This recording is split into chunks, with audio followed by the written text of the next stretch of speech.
The Future of Strategic Planning in the Public Sector, Linking Strategic Management and Performance. The author of this article was Theodore H. Poyster, and I will be presenting the information today. My name is Michael Corbin. A little background about the article.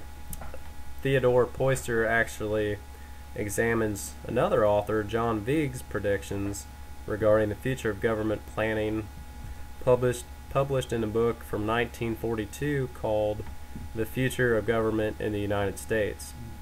In this article, Poyster discusses his opinions and then looks to the future to examine public administration up through 2020. The purpose of planning. There were a few quotes in this article that talked about strategic planning. They included, "To protect and promote the public interest, and planners will try to weigh all the relevant facts, but will also use their disciplined imagination."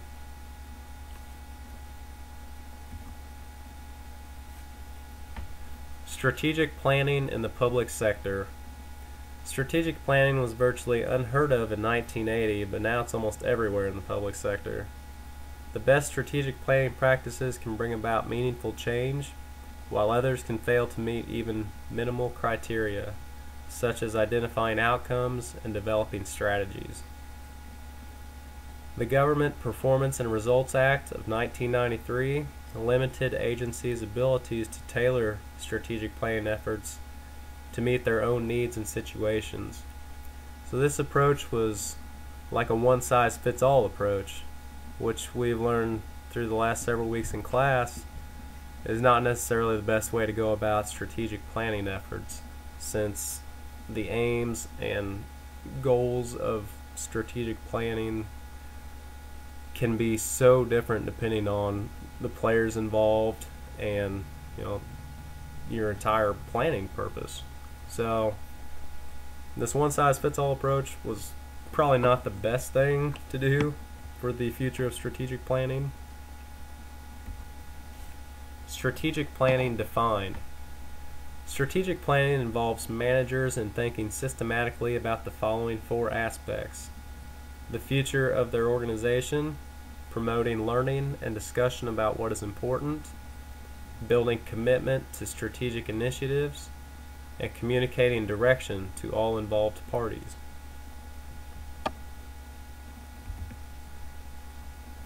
The future of strategic planning.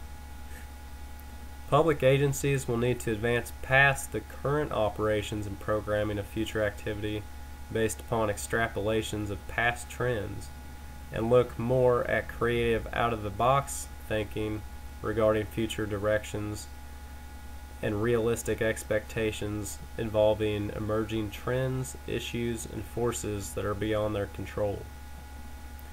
So the takeaway from this slide is to think outside the box and expect the unexpected over the next 10 years. If you can adapt to change, which there's always going to be change and things that come up that you don't plan on, if you can adapt to that, your strategic plan has a much better chance of being successful.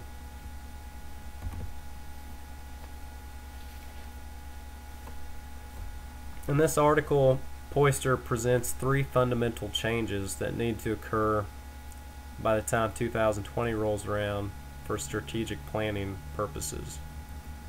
The first phase that he talks about is shifting from strategic planning to strategic management.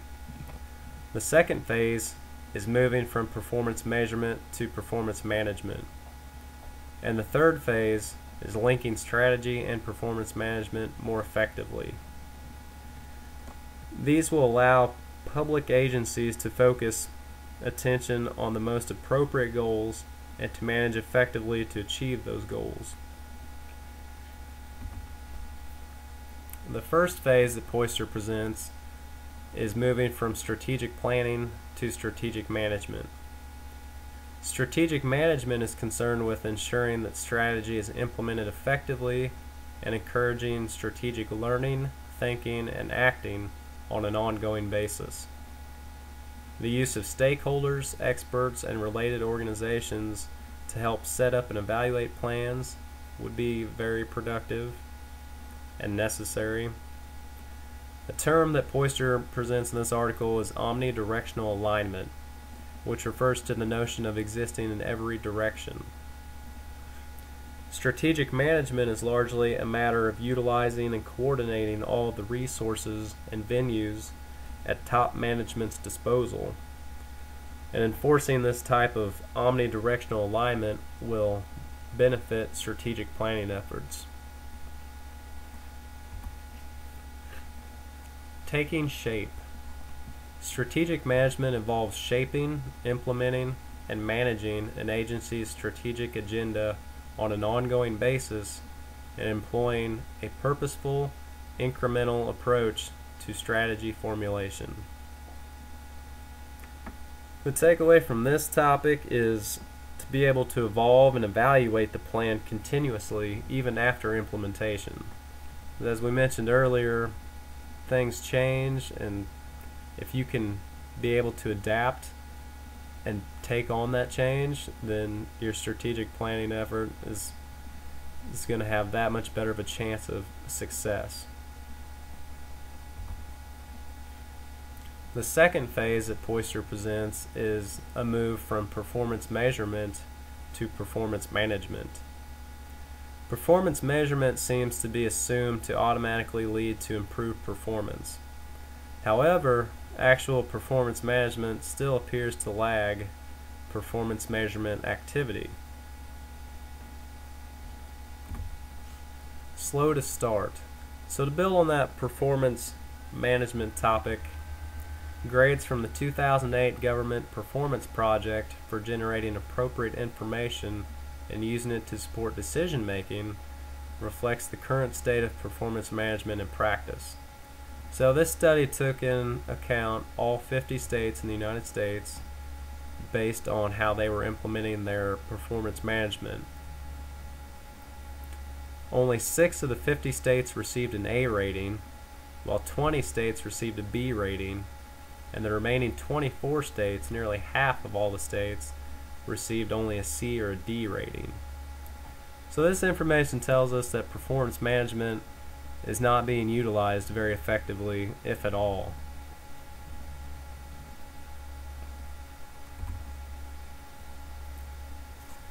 Utilizing performance data. Agencies can utilize this performance data as a basis for triggering performance improvements, including the following. They can actively review performance data with managers who are responsible for programs and have those managers develop plans for corrective action. So if a manager sees an issue with their strategic plan or just how their organizations ran, part of the plan should incorporate being able to improve that process, which is what we're talking about with this one. The second bullet, redirecting internal budget and program activities to make programs more effective. That's basically reallocating money if it needs to be to make your organization more effective. The third bullet, providing training to staff and mounting improvement initiatives to overcome performance deficiencies. So obviously training should be beneficial to everybody. It should help you improve your job performance. And the last bullet, working collaboratively to overcome performance problems. So communication is key in so many areas, and also with this performance data.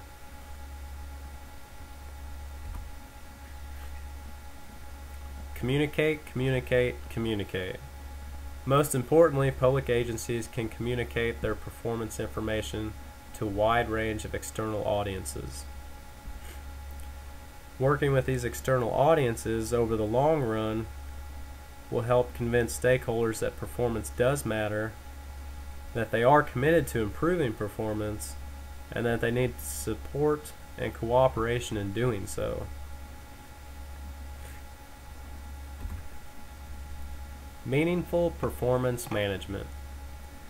This should become the rule rather than the exception at the agency level, generating incremental but ongoing improvement in the performance of public programs. Performance management should take the place of strategic planning because it is a more comprehensive and ever-evolving system. With this, we're basically saying don't get stuck on one way of doing something. If there's another way to do something and improve performance and help your organization, then give it a go and see if it works out for you.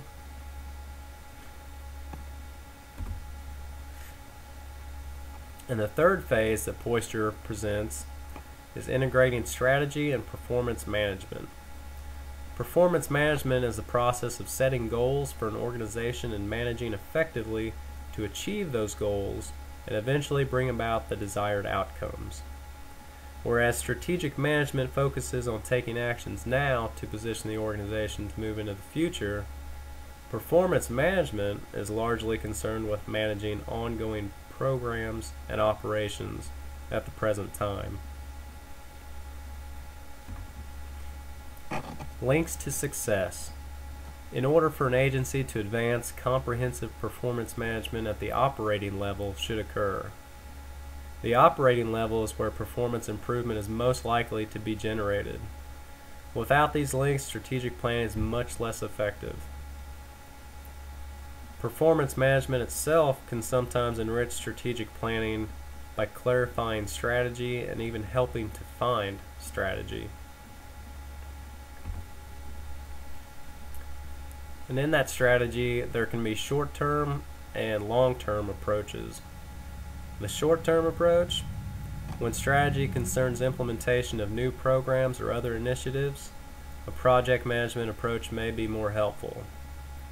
The long-term approach, while an agency whose strategies focus more on longer-term change in policies or overall direction may find that monitoring a wide range of performance data at longer time intervals is more useful in determining whether the organization is on course and whether plans need to be revised. So with the long-term approach, they're basically saying do not expect things to stay the same. Don't manage day to day. Look at the long term and plan for the long term accordingly. Comparing apples to apples. Over the coming decade, it is important for public agencies to engage more widely in developing comparative measurement systems with other similar agencies or programs and to find the best practices possible. So with this, we're basically talking about don't reinvent the wheel.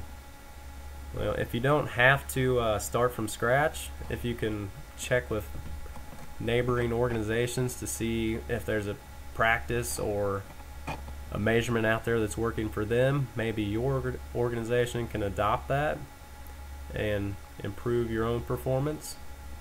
I work with the Department of Natural Resources here in Jefferson City, and we regulate underground storage tanks. So if we have an underground storage tank question, we might look to our neighbors up in Iowa at the Department of Natural Resources and ask them how they would deal with an underground storage tank issue. Since we're both in the same type of business, we might be able to help each other with that information sharing. Whereas if I went down the street in Jefferson City and talked to the Department of Health and Senior Services, they might not have a clue what an underground storage tank is. So that's what we're saying with comparing apples to apples. Try and benefit your organization with looking around to see what's already out there. Conclusions. So in closing, to meet new and unforeseen challenges and create public value over the next 10 years, implementing strategy and using performance information to improve performance will be necessary. Also, a more effective link of strategic management and ongoing performance management, as well as performance monitoring, is needed. So this is talking about like the assessments at work in that state, that 50 states example we gave earlier with how performance management should actually be utilized to improve your working environment. The third bullet, the critical need is for leaders who are organizational entrepreneurs to implement strategy and management performance effectively. So leaders are vastly important, we all know that, and they're definitely important in strategic planning as well. Finally, you may need several communities, companies, and organizations all working together to develop and evolve a strategic plan, performance measures, and performance management. So this is my presentation. Thank you very much.